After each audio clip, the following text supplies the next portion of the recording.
Hello, ladies and gentlemen, and welcome to the REC podcast. This is an Icarus Extra. I'm your host, Roman Chavez, and with me, as always, Eric Icarus. Eric. What's up, man? You've got a nice little interview going on for us. Why Yeah. don't you introduce? Tell us a little bit about it. Yeah, man.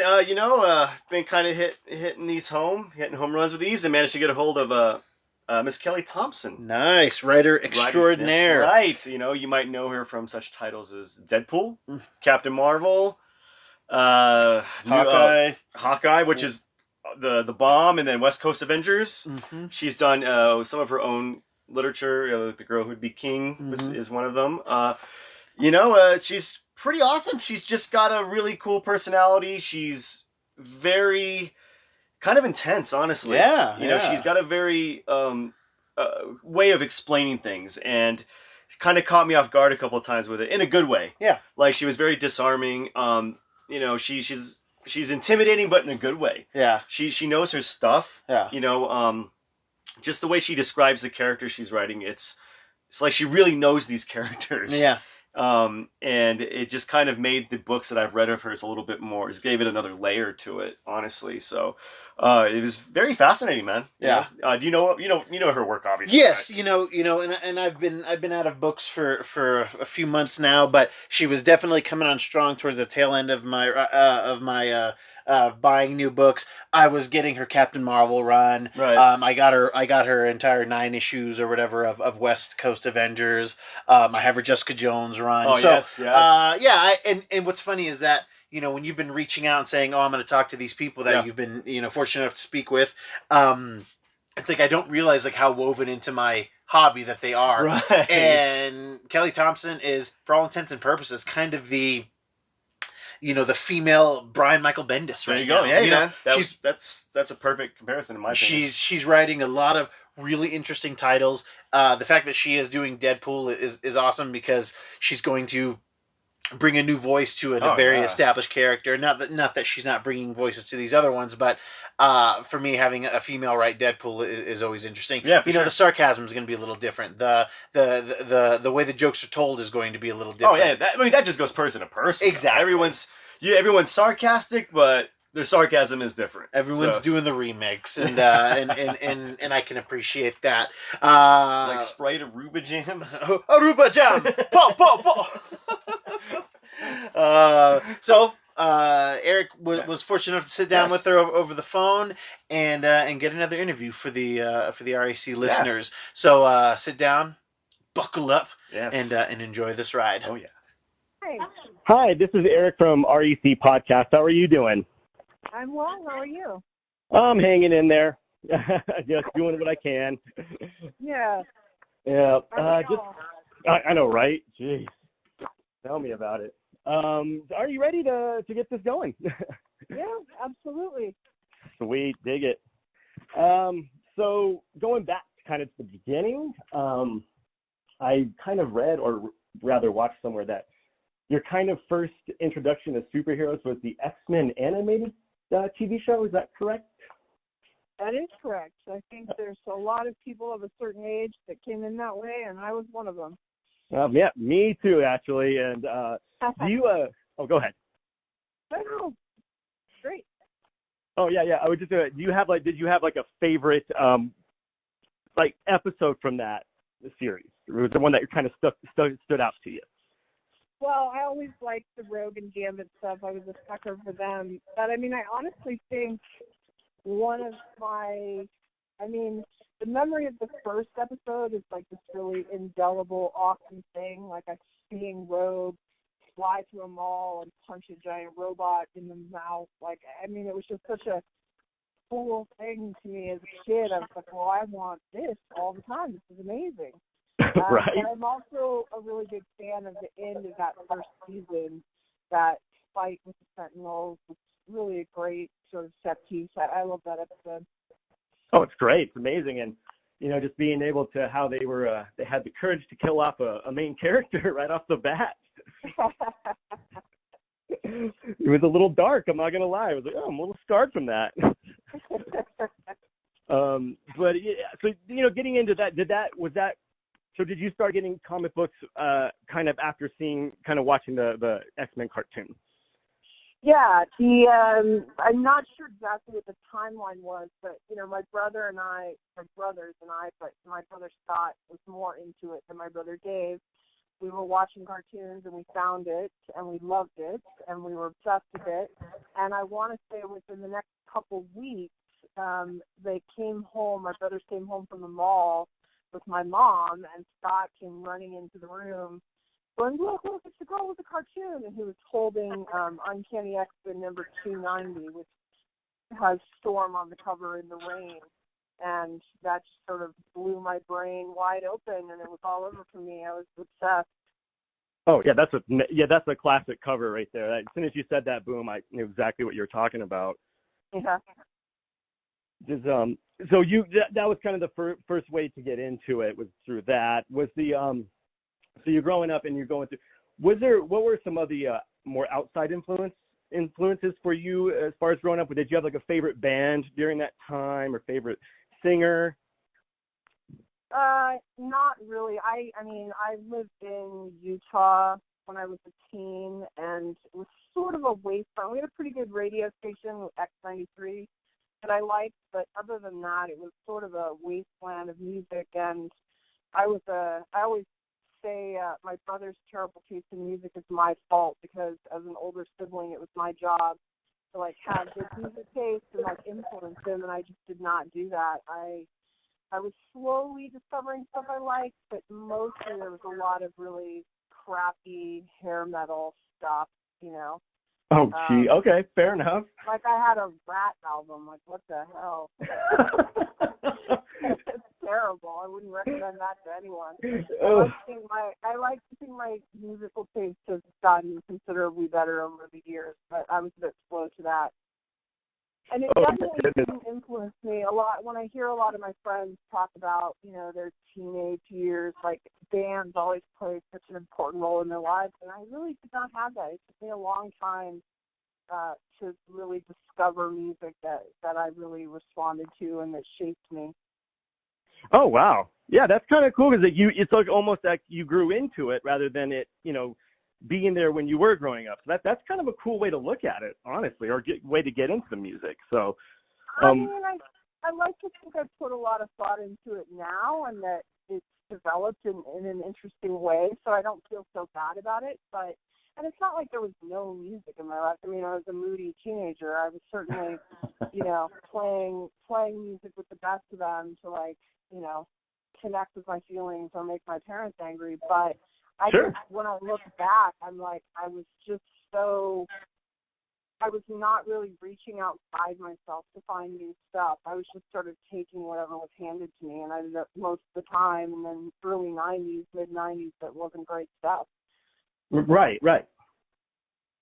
Was that because so after that, you're growing up in Utah, you end up going to the Savannah College of Art and Design? I did. I went to the University of Arizona for 2 years, and then I transferred to SCAD. Yeah. Oh, okay. Did you always was it this time that you knew you were going to be into the comic book genre, or was this something you kind of developed going to the Savannah college? No, I mean, I think there's plenty of reasons to go to SCAD, but for me it was 100% because they had a sequential art program, which at the time nobody else had. If you wanted to learn about comics, there was SCAD, or there was like the Joe Kubert school, like specialized schools that wasn't a college, and then occasionally some other schools had like a class or a couple classes that were about that, but it wasn't something you could major in anywhere except for SCAD back then. So I 100% went because of that. I always wanted to be a writer when I was a kid, and when I discovered those X-Men comics and sort of how comics work, I thought that was definitely what I wanted. So, but it's hard to talk yourself or your parents into sending you to college for that. So I initially went to the University of Arizona, and I was studying graphic design. A little safer. Oh yeah, I was about to say that's a safe choice to major in. Yeah, but it was. The story of how I realized it wasn't right for me, because I do like it, I still like it to this day, but I was, at the same time that I was taking these art classes at U of A, I was taking a night class at the local comic shop that was basically teaching you how to make comics. It was run by a guy who owned the store, who ran his own like indie zine. And so I was taking that class, and I was loving it, and I was sort of fascinated. And so we got this assignment in our graphic design class that included a sort of cool extra credit portion, and I really liked the assignment, and so I thought, I'm going to do the extra credit on this one. So I did the extra credit, and I turned in the assignment, and it was all great, and I looked around, and every single person in the class had done the extra credit. And I was like, I'm in the wrong place, because these people are thinking about graphic design all the time. And while they're thinking about graphic design, I'm thinking about comics. And so I'm never going to excel at this the way some of these other people are, because I have other priorities. And that was how I it was like this very clarifying moment in my young life that set me on sort of a different path. That's an incredible story, because a lot of people will hear that voice in the back, saying, hey, let's, this is your passion, but a lot of people don't listen to it, and they kind of just lull into a life of some sort. But that's amazing that you were able to at that age know exactly what you wanted and went for it. I was very lucky, because I was really struggling with the decision. It was a big risk to leave U of A. It was somewhere I had finally sort of come to feel a little bit at home, and I just wasn't sure. It seemed like a big risk, and I was really tossing and turning over whether I should try it or not. And I'm very grateful that I was sort of like open in my head and my heart at that time, because it's an experience, like it was just like a line was drawn in the sand, and I was able to make a clear decision from there forward, and it was really helpful. And I feel like a lot of us want those moments, like it's almost like a movie, right, where you're like, it doesn't ever come to you that clearly, like that's fictional, and I just really lucked out. But I do think that sometimes the signs are there, and we're just sort of not paying attention. So certainly I have trouble paying attention to signs these days, so I'm very grateful that I was watching. I'm about to say, that's exactly, you got to keep your eyes open during that time of your life, and glad you did. So was this at the round? Okay, this has to be after, but this is when you started working for CBR. Mhm. And your moniker was she has no head, correct? Yeah. And I just got to say real quick, I really loved your columns. Just kind of on a side note, some of it was really insightful and funny. I always kind of saw it as like the comic book version of Buddyhead. Like you were really doing a lot of cool stuff with that. Thank you. It was really formative in helping me figure out what I thought about things, and also how to convey those things that I was thinking. I think when I started writing reviews for CBR a little bit after I was writing She Has No Head, that was even more helpful. But both of them were really helpful in figuring out my identity and like what I wanted to say as a writer. Sure. Yeah, I mean, because I feel like those are the moments you can be super honest, is when you're writing reviews, and it really came out pretty amazing. And then were you kind of already had your foot in the door at a comic book company at that point, or were you kind of already just sort of looking around at that point? No, I made a lot of connections, and I had a lot of really incredible conversations with creators and editors, thanks to that column and some of the CBR stuff. And that certainly helps open doors just a crack that I sometimes was able to jam my foot through and wedge open a little further. So it was definitely instrumental in helping me to open those doors. I think I could have done it without it. It just would have looked a little different. Sure. It was also helpful to me because I'm not someone who really goes to cons and does all of that sort of stuff. So This is another way that was easier for me to sort of engage remotely, Yeah, definitely be involved in the scene without having to have the social aspect to it. kind of down with that, honestly. Yeah. Were you already writing your first book, The Girl Who Would Be King? Were you writing it around this time? It had already been. It had been finished in a draft that could like be sent out to someone in 2009. So yeah, 2007 is when I think I first started blogging, and 2007 or 2008 was when I started She Has No Head. So yeah, I was still writing it and having my day job at the same time that I was doing She Has No Head, and then yeah, it was around sort of all the same time. Like I was very busy. Had very little downtime that wasn't consumed by writing of some kind. Sure. Still true today. I just was able to get rid of the day job or turn it into something else. Yeah, there you go. Right? You gotta keep on that schedule somehow. Yeah. I heard that you had some movie offers for that, which I think it could be adapted if the right person got it. You know, I think it would be an amazing movie. But is that true? Yeah, it's been an option a couple times. It's currently on option.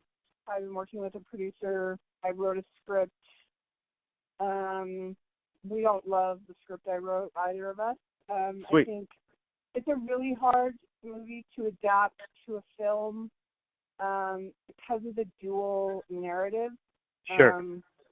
As soon as you sort of get settled in a POV, you end up getting jaunted over to the other POV, and it ends up feeling really choppy, and it's hard to create real emotion in those scenes. I'm sure someone can do it, but I've failed, I think, 3 times now to do it effectively. We thought we had an angle, and it did solve that problem, the angle we took on the latest script, but it's created new problems that we sort of didn't expect. So, I don't know. We're either going to go back to the drawing board, or we might consider adapting it to TV. Wow. I have a really great producer who's really passionate about it, and I have a lot of really wonderful agents and a manager now who are really believe in the project. So, you know, it's a crapshoot what gets through and what doesn't. So, you know, I have That's no for idea, sure. but it's been really rewarding to work on it all these years. I mean, it came out, 7 or 8 years ago now. And, right. Yeah. Yeah. You know, there's sort of constant interest in it, and it's been really rewarding and cool. Yeah, I can't wait to see it up on the big screen or on TV. I think it'd make a cool movie or TV show. So I'm pulling fingers crossed over here for you. Was Jen and the Holograms your first kind of monthly series as a writer? It was my first monthly series. I had already sold my artist, co-creator, and I, Meredith McLaren. We had already sold a book called Heart in a Box, a graphic novel, to Dark Horse, and she was working on that. But she was doing all the art, coloring, inking, lettering, everything. So it was very time-consuming. It was like 140 pages or whatever it is. So it took a long time for that to be ready to come out, and so Gem ended up coming out before that got released. Oh, cool. Yeah, it was I didn't really get into it, but I was obviously aware of it, being a child of the 80s and 90s, and I actually watched the movie. And did you have a lot of say in the movie? Were you consulted at all? No, the movie Bummer. was already done. I mean, I'm glad we weren't involved with it. It was really, really terrible. I feel like the heart was in the right place, but it just didn't work at all. There you go. I was kind of didn't want to have to ask that question, but I was like, I got to know. And but okay, fair enough. Going back into the Marvel swing real quick.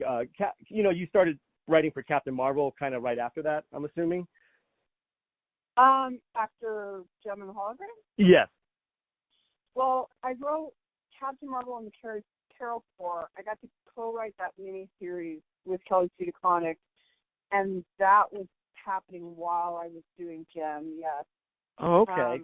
But then the Captain Marvel that I do now, I mean, I just started that in Yes. 2018. So.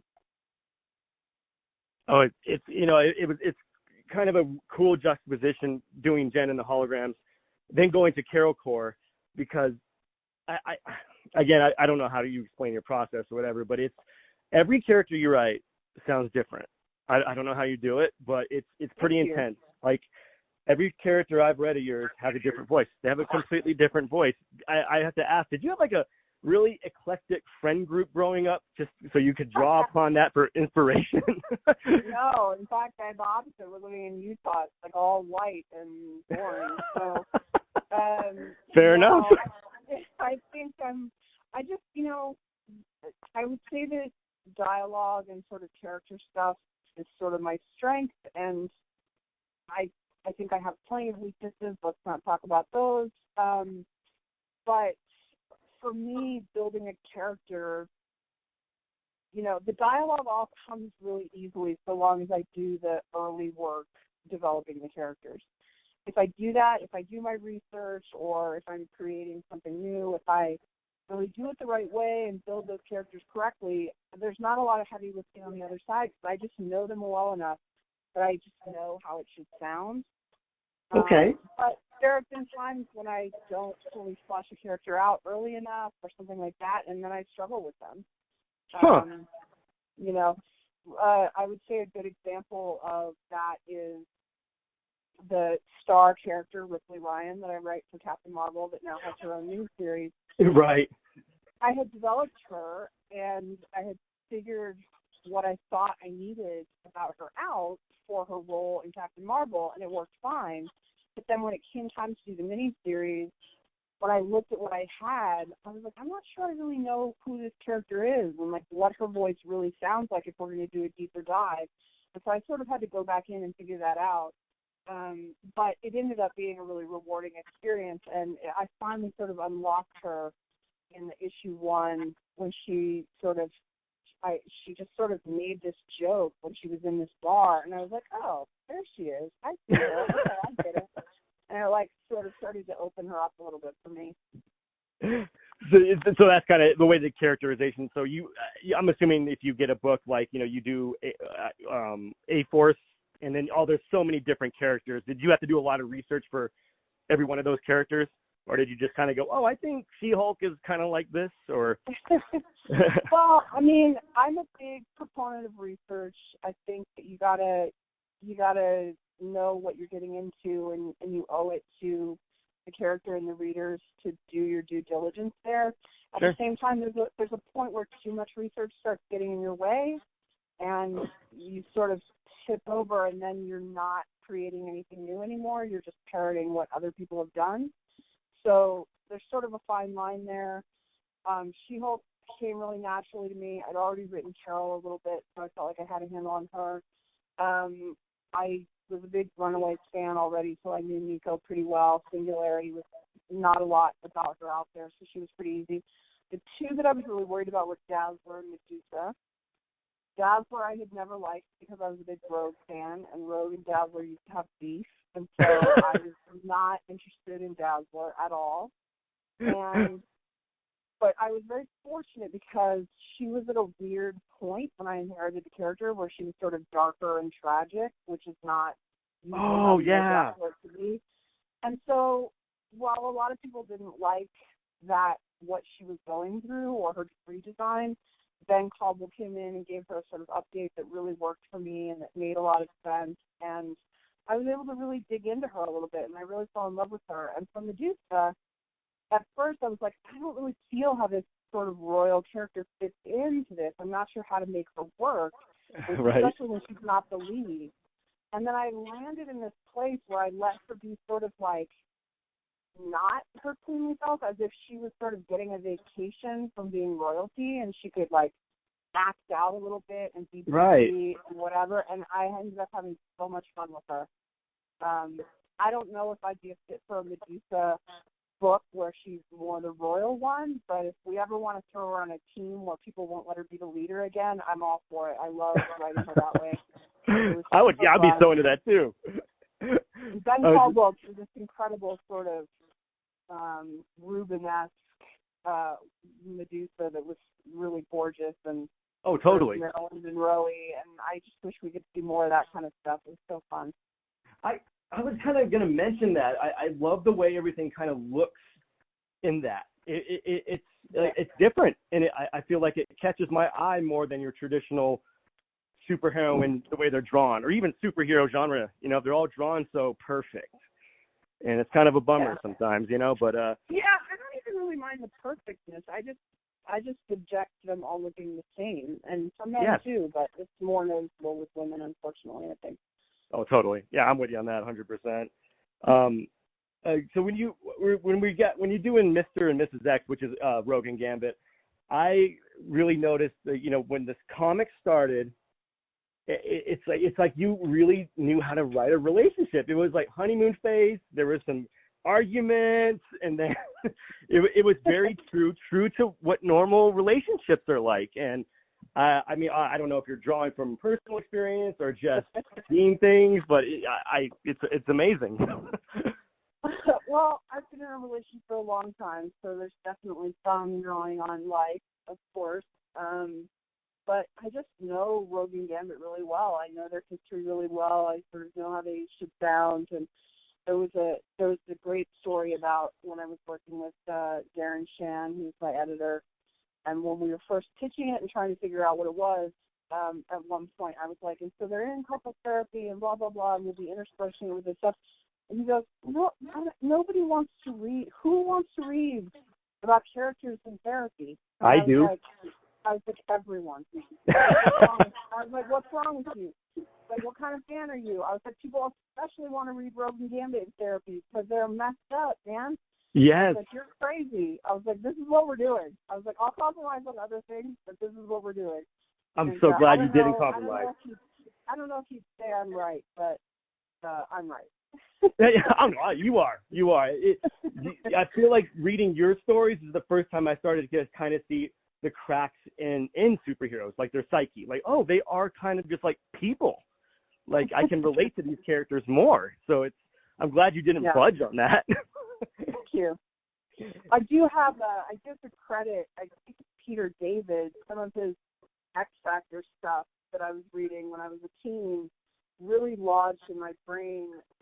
It was old stuff that was like when Pietro was in therapy, because he was irritated all the time. And there was this great scene where he's explaining to the therapist, he's like, you know, when you're in line at the supermarket and everyone is messing up, and then the little old lady is there, and she doesn't even take her checkbook out until after the total is fixed.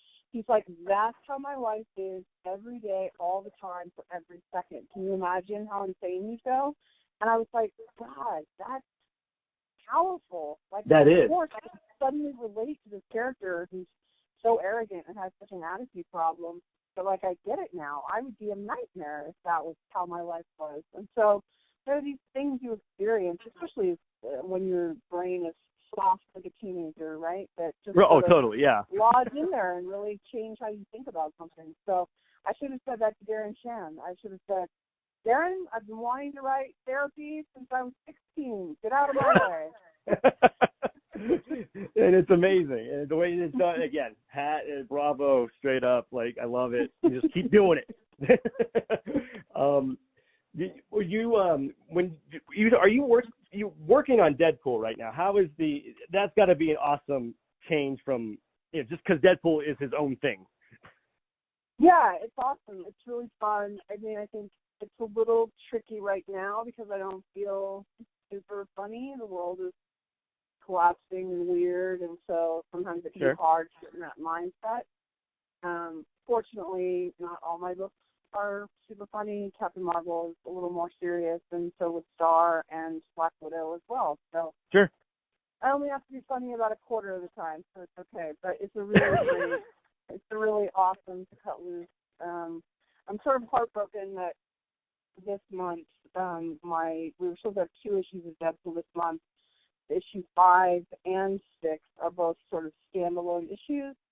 Right. One is Deadpool basically against a teenage kaiju monster.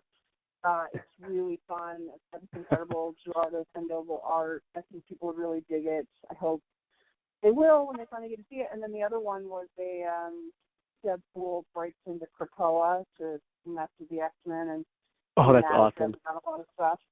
and it's called, I have to say what it's called because I love it and nobody will ever appreciate it. It's called Nobody Cares If You Survive the Experience. And it's really fun. We got to play with a lot of characters and do a lot of stuff. So. Wow, I can't wait to read that. I'm like I got hair standing up on my arms. Like, that's awesome. I cannot wait to, like, straight up. It's probably my favorite issue we've done so far. And Kevin LaBonda was the artist, and he really just nailed it. Plus, some of the cutest Jeff Delanchard content we've seen thus far. So. That is, yeah, I noticed that you and your artist always lock up. Is that something that you kind of facilitate, or is that just luck? Because I don't know how you and the artist do it. You guys just lock up. You and the artist lock up somehow. It doesn't always happen. I'm not gonna, I think sometimes a really great artist and a really great writer just aren't a fit, and that's nobody's fault. Sure. I have been very lucky, though, in general. I am also, I'm sure my editors would tell you that I'm a pain in the ass to deal with on that front. Like, that if you get the right artist for me and it's working, like, things will go really smoothly. And if we don't get the right match, it can be a rough waters because I'm very demanding about the way I want things to be. And I think I'm a good collaborator for the most part. I try to my scripts are pretty tight and detailed, but I also always be very clear that if they have other ideas or they don't think something works or they want to go another way, that I want it to be collaborative. So I hope I make that very clear. But even so, that doesn't mean I'm a great fit for everyone, So sure. It's a risk every time you put a book together. It's probably the toughest thing editors have to do, and it's one of the really magical things about truly great editors is putting together creative teams that not only just really work on the page, but that are good fits as far as working relationship goes, Oh, for sure. It's sometimes it's oil and water, and then sometimes it's PB&J. You never know what you're going to get. Exactly. Going to real quick to your West Coast Adventures run, I just love it. Were you drawing from sort of mockumentary styles of comedy to write that one? I would say less than a documentary. It's more like the what's the word for it? Sort of the way The Office and Parks and Rec do it, right? So, like a mockumentary or whatever. Yeah, like a mockumentary. It's closer to that than a documentary, but yeah. Gotcha. Because I was like really loving that play on it, because I know how the New Warriors did it years ago, and that ended in tragedy. But the way you were pulling it off was amazing. And was there certain points in that book where you were like, oh, this is going to be a good nod to The Office or Parks and Rec or whatever? Yeah, I think the idea of that, I wish the book had gone on longer. I had a lot of really fun ideas about stuff I wanted to do with that sort of mockumentary style. I thought that it was a really natural fit for the kind of book we were trying to do, because it was a great way. I do not like to be in a character's head if you're on a team. I don't want dueling captions, or, you can do it in a little small doses here and there if you need it, but preferably only in one character's head. Like, I don't want to see a bunch of different color-coded captions to let me know who's thinking what. And right. So the mockumentary style was a really great way to be in those characters' minds without being in their heads that way. It was really fun. I loved it. I had a lot of ideas about how to use it. And I have to give credit where credit's due. I think Sana Amanat, my Hawkeye editor, she was the first one to say that we should do, I think she said Parks and Rec. She's like, it should be, this needs Parks and Rec. And she was right. It was really wonderful. I think that first issue of West Coast Avengers, maybe my favorite first issue I've ever done, and definitely up there. It just knows exactly what it is. Stefano's art was incredible. Triona's colors were perfect. It just knows what it is from page one, and it really executes. I love it. Oh, yeah, me too. I'm with you. Wish it went on way longer, too. I was totally just super getting into it. So Who knows? Maybe down the line they'll realize what they've done, and you'll be able to pick it back up. Oh no! Going into real quick, I love your Jessica Jones. Again, love it. I don't think there's anything you haven't written that you know what I mean. I love everything. So, were you pulling from a lot of classic noir tales, or were there a certain noir tale or movie that you were like, oh, will be a good fit for Jessica Jones? I mean, honestly, I've left a lot of that to Madia, the artist. I mean, we definitely wanted to do a sort of noir thing, but we wanted to do a little bit of a neo-noir so that it would have a little more of a color pop. And he really just excelled at that. His art is so beautiful. Oh, for sure. When you were writing that story, it was like the way the first issue ends, it was a good way to end an issue there.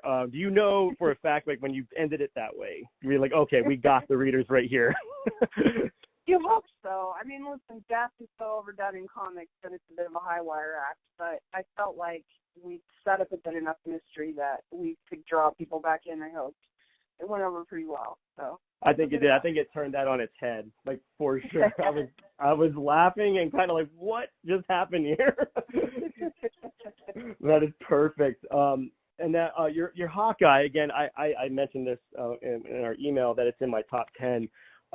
The way you write Kate Bishop, and again, I just think it for me, it doesn't apply to gender or anything that for me, it's just, I really relate with that character. And I think the way you write her is perfect. It's a perfect kid going out to LA, trying to get their own thing going, and just kind of like having a little help from their friends here and there, and just completely nailing it. Did you know like kind of where you were wanting to take Kate when you started that run on Hawkeye?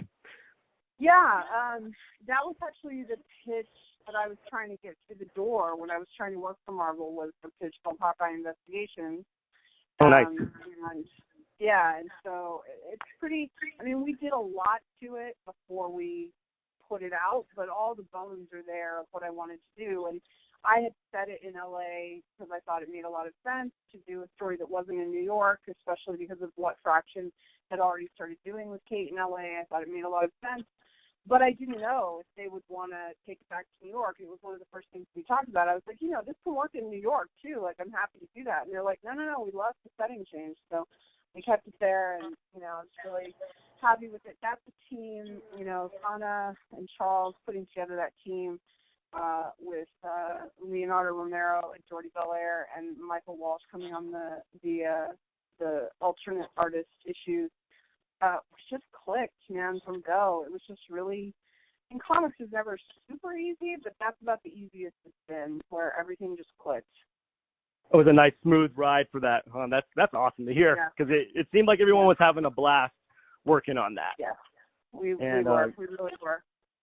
That is cool. I have to give credit to Michael because, stepping into an environment where it's already working perfectly and then nobody losing a step because you just seamlessly join in is a real testament of what a talent he is.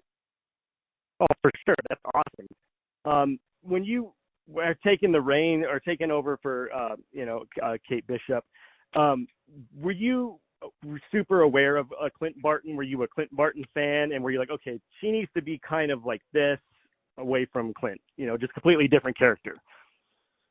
Yeah, I'm a big fan of Clint. I love the Hawkeyes.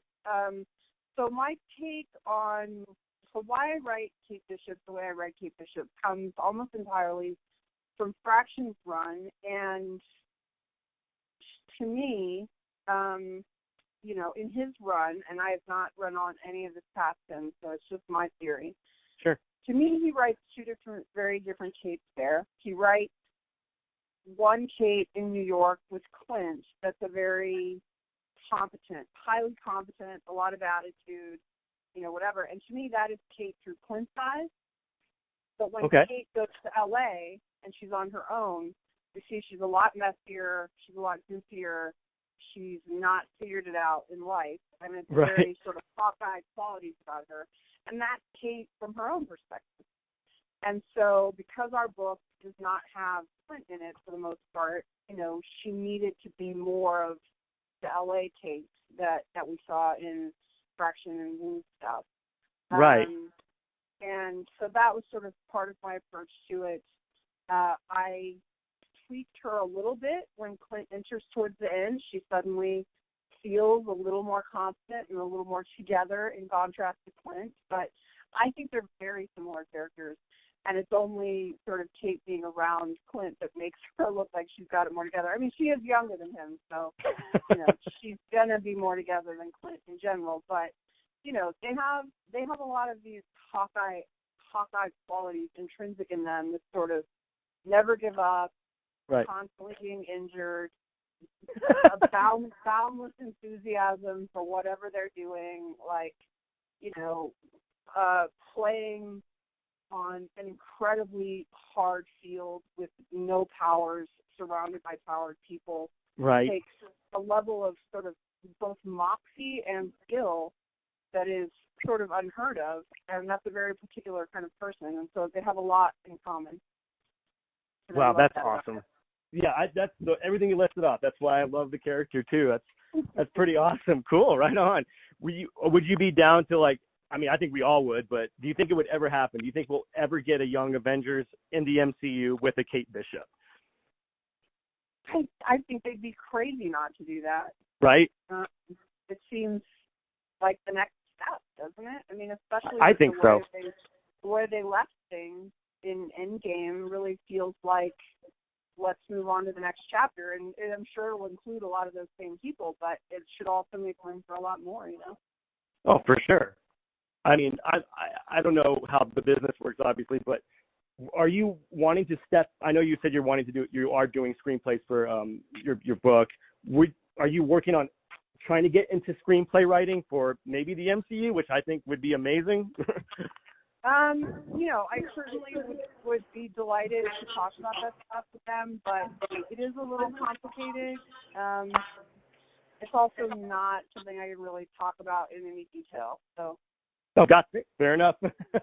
Just glad you'd be open to it. That's awesome. Yeah, of course. Who doesn't want to write the sappy, horrible romance of Rogue and Gambit for the big screen? I would be so down for that. Just kind of wrapping this up, I just kind of a couple quick questions. If you could have lunch or dinner with any comic book character, who would it be? Living or dead, obviously. Oh, that's tough. That's tough. I mean, the question is, do you want to, learn something or get something of value from them, or do you just want to, have a nice lunch, Right. I might go with She-Hulk. Oh, okay. Or maybe Emma Frost. That's cool. That's an awesome pick. Dig it. Maybe Kate would be great, but she also might just run her mouth the whole time. And I'm not sure about that. Deadpool would be a no for me. I love him, but me too. I don't want to see the hamburger face. I mean, maybe if he comes with Jeff the Land Shark, maybe I'd consider it. There you go. Elsa would be up there. She'd probably insult me though, and then I'd start feeling. So. That's okay. Those are some solid picks. I dig it. And do you have when you're doing your process? Is there a certain outside influence to your process now? Do you have a favorite author or a favorite band that you're into right now? I can't pick one band because I make these really expensive playlists, like help me get in the headspace of characters I'm writing. Sure. But I will say that when I'm looking for something sort of epic and something that feels like big and theatrical, Lord comes up all the time in my playlist. So nice. Okay. So that's fair. I end up with a lot of Daft Punk in there, especially because I'm not a good enough sort of singer to sing along to any of that, which is good when you're writing. You want to not sing along. So, yeah. That's pretty awesome. I mean, yeah. Did you have a favorite author outside of the comic book genre? Do you like? I have a lot of authors I really like. I read so little lately. Madeline Miller wrote 2 really great books that I read. Roxane Gay is one of the best writers out there, I think. Her stuff is so like raw and emotional. I also really like this author Lauren Groff. I didn't love her novel actually, but her short story collection is one of my favorites. Nice. I'm also a big Salinger fan, like Franny and Zooey, 9 stories, that sort of stuff. Oh wow! You know what? Now I can see it. That's so awesome. Well, I really appreciate you taking the time and doing this. You were beyond amazing, and thank you so much. Thank you. Cool. Great talking to you.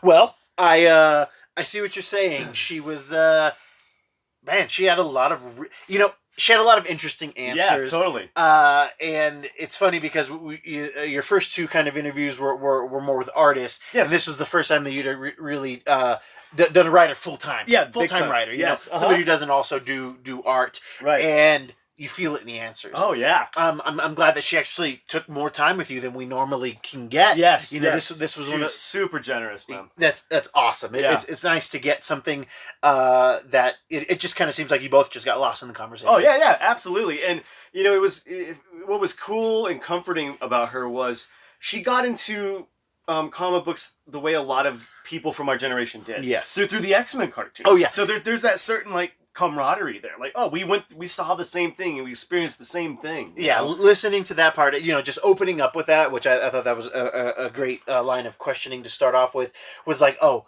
she's talking to me. Right. I love X-Men the Animated Series. It's not hard to fall in love with it. And it's funny to know that she was, obsessed with Gambit and Rogue. Right. From the get-go. And then got to do Rogue and Gambit Yeah, and then Mr. and Mrs. X. Yeah.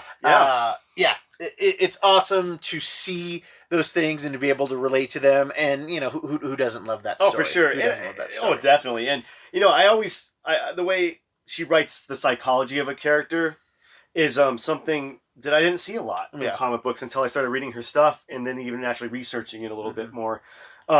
And then her giving answers to it, you can tell that a lot of these characters that she's writing for are coming from a place that she knows about. Yeah. So experience. And that's where good writers get their grit from, is from real experience. So, and you can feel it in the answers, like you said. Yes. So thank you guys so much for listening, and just a really huge shout out to Kelly Thompson. Yes, for thank you, just taking the time. We had a couple technical issues like we've been having, and dropped calls. She called us back. Eric was able to call her. She was a great sport. And thank you so much for taking the time to sit with our bomb dude here. And if you guys watch the video on YouTube, we've been doing a little editing. We've been doing a little producing, trying to make it a little bit more interesting. So if you just listen to the show, we do have some references in the YouTube section. Yeah. And there's a couple little fun things that we put in there for you guys. Some quick clips, and if you catch them and leave them in the comments below, maybe we'll give you a shout out. Yeah, totally. All right, guys. Thank you so much for listening. I have been your host, Roman Chavez. I am still Erik Icarus, our bomb dude interviewer, guys. Thank you again so much to Kelly Thompson. Yes, thank you, Kelly. And thank you to everybody who's been listening, and we will catch you on the next podcast.